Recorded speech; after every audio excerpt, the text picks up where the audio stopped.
begin this video by analyzing how Ozee explained his relationship with Victoria and Onyeka. Because, ladies and gentlemen, I found it quite hilarious the way he explained it to Wani in the dressing area last night. See, Ozee, I've told you all before that Ozee lies professionally. Ozee lies effortlessly. I don't want to call him delusional because Ozee can be anything, but is definitely not delusional. Ozee is smart, he's book smart, he is courtroom smart, he is Big Brother house smart, he is street smart. Ozee is very smart, and most of all, Ozee is a gamer, he's a player. For every move that Ozee makes, Ozee has calculated 10 steps ahead before he makes any move. Ozee knows what he is doing. Ozee is not a child. Ozee is experienced by exposure and by age. Yup.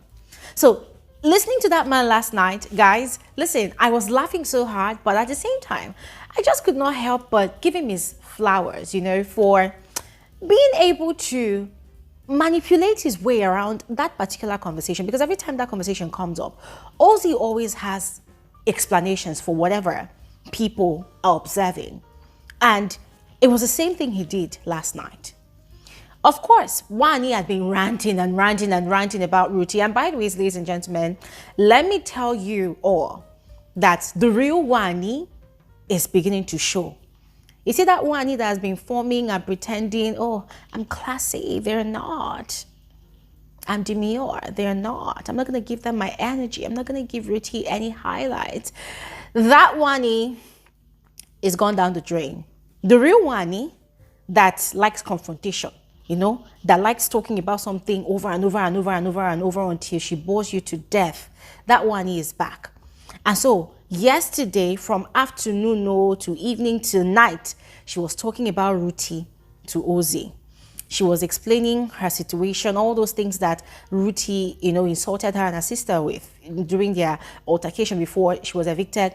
She was explaining all of those things, throwing shades at Ruti, saying all sorts of things. So the highlights that she has been claiming that she's not going to give to Ruti, she's been giving it to Ruti steady, back to back, the whole of yesterday. As a matter of fact, Wani has been on a media campaign promoting Ruti because that's what she's been doing, you know, unbeknownst to her. But Wani is not the conversation right now. We're going to talk about Wani, like more about her later. That is, if there's any need, yeah. But about her conversation with Ozee. But back to Ozee now.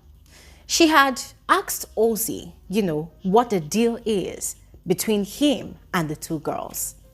And Ozee had gone on this very lengthy explanation about how he's just being playful, that is his own way of showing affection and attention. Because Wani told him that it's very obvious that he's been flirting with these girls. And from an outsider's perspective, anybody that sees the way he is with both of them, they would conclude that he just wants to hit, like he wants to smash them, and that's it. So Ozee was saying, well, that is not the case, you know, because prior to even that conversation, Wani was asking him about his relationship outside, and he had mentioned that he and his girlfriend has been together since, I think, towards the end of 2019 or 2022? Yeah, ever since that time, yeah. And remember, Ozee had mentioned before that he has plans of wedding his girlfriend. That is his madame on the outside, yes. But now, speaking about how he's been flirtatious with Onyeka and Victoria, according to him, that is how playful he gets. That is his own way of showing affection to people that he is close to. And then he used Onyeka as an example. He said that for him and Onyeka, they have a lot of things in common. You know, the way they play with each other, you know, they have that in common. But then Onyeka had told him something that she has noticed, that he's got his own boundaries, but those boundaries are in his head. He's the only one that is aware of those boundaries. So as much as he plays with people or jokes around, he never crosses those boundaries because he's the one that prompts himself when to stop and when to continue. And Ozee said, oh, wow, you know, finally somebody gets him. Somebody gets what he is doing. But then, guys, when Ozee was explaining that, I was looking at this guy and I was wondering, like, dude, what boundaries do you have? What boundaries are you talking about? Because if we're talking about boundaries, I'm sorry, but I do not think Ozee has boundaries. Now, when it comes to intimacy and being playful with friends, I don't think Ozee has got boundaries. As a matter of fact, I think once again, Ozee is lying blatantly. Because if you think about it, how do you define boundaries? For someone that claims to have a woman that he intends to marry on the outside, and you are on live TV, except you tell us that you're playing a game, that it's part of your strategy, then that is quite understandable. But then you frolicking around with these two girls, I mean, ladies and gentlemen, have you seen, anyways, we all know the way he's played with Onyeka this entire season. And because, you know, we don't see everything that happens in the house. The cameras don't show us everything 100%. But the way these two are with each other, it gives you a lot to be suspicious about. It makes you wonder, what have you people done that we don't know about? I kept on asking myself, what boundaries? So, kissing somebody on the lips does not require boundaries. That's another person, a stranger you met in the house. Sharing the same bed with the person does not require boundaries.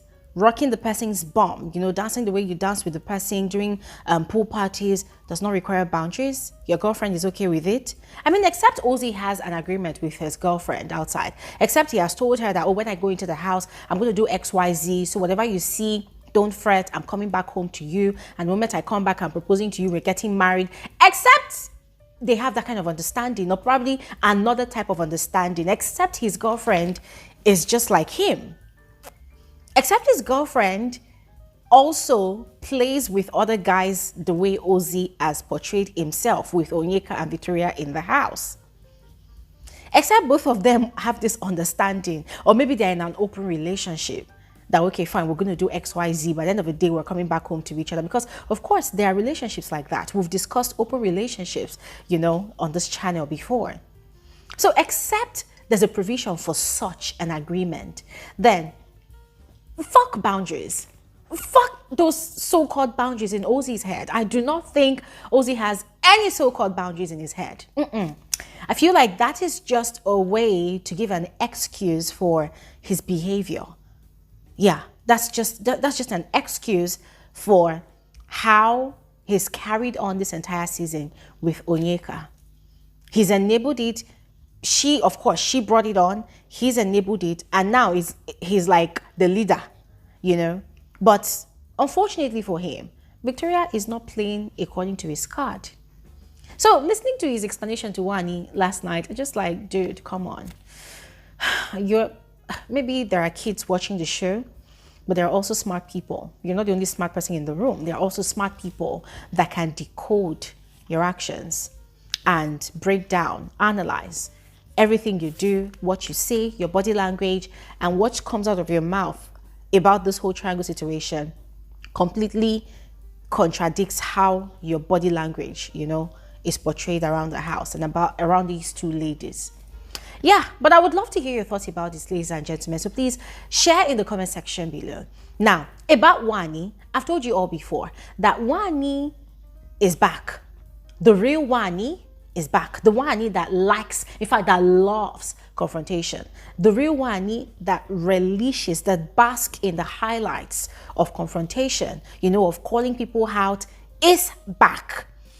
And I told you all before that, yes, Wani was acting cowardly. She was acting like she was scared, blah, blah, blah, blah. But guys, that still stands. And guys, the interesting part about it all is she only amplifies her voice. She only increases the insults. She only increases the shades she throws at Ruthie in the dressing room upstairs or in the kitchen. She only does it in hidden corners. She doesn't do it where Ruthie is close by.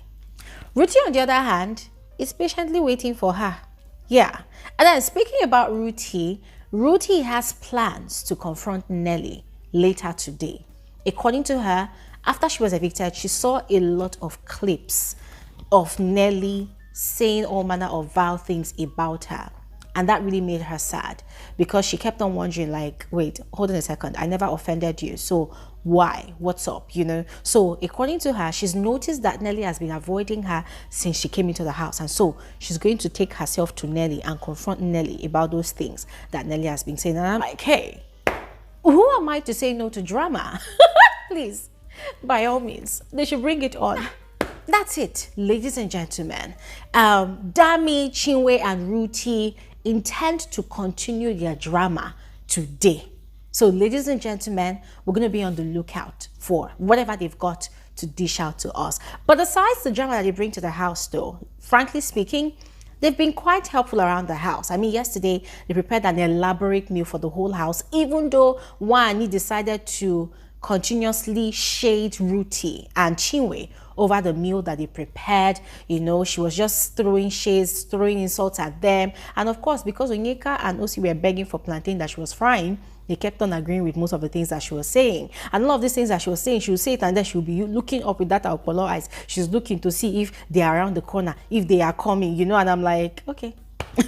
If that's not cowardice, I wonder what it is. Well, ladies and gentlemen, more drama to unfold this weekend. Let us keep our fingers crossed and see how it pans out. Now, there was also another conversation between Cassia and Dami. This conversation happened on Thursday when Dami, you know, returned back to the house. It's about her telling Victoria the truth about her relationship status with Kelly Ray, yes. And she was planning on telling Victoria yesterday evening after their wager, but then she did not, because Kelly Ray said they should keep that information till next week, Thursday. That's their 8 months anniversary. And I already did a video about this, but now the crux of the matter is she's sort of feeling guilty about keeping this secret from her very good friend in the house, and she wants to tell her friend. But Dami is advising her to go with Kelly Ray's plans, you know, so as not to sabotage what they've got going on in the house. Ladies and gentlemen, I'll give you more gist as everything unfolds in the house, all right? And yeah, I'm going to stop talking here. Thanks for watching, and share your thoughts in the comment section below. I'll see you guys on another episode of Frankly Speaking with Gloria Elijah. Thanks for watching and have an amazing day. Bye.